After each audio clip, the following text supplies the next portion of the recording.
শুক্রবারে আসরের পরে একটি আমল করুন, মাগরিবের আগে ফলাফল থেকে আপনি অবাক হয়ে যাবেন ইনশাআল্লাহ।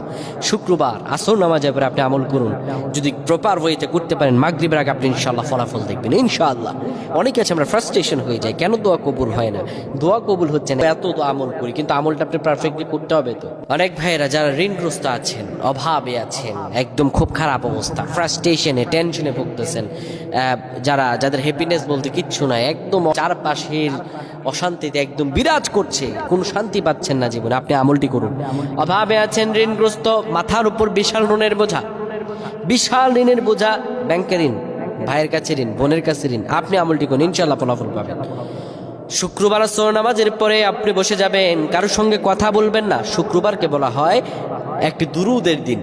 আপনি সেই সময় বসে গিয়ে পড়েন আল্লাহুম্মা সাল্লি আলা সাইয়্যিদিনা মুহাম্মাদানিন নাবিয়্যিল উম্মি ওয়া আলা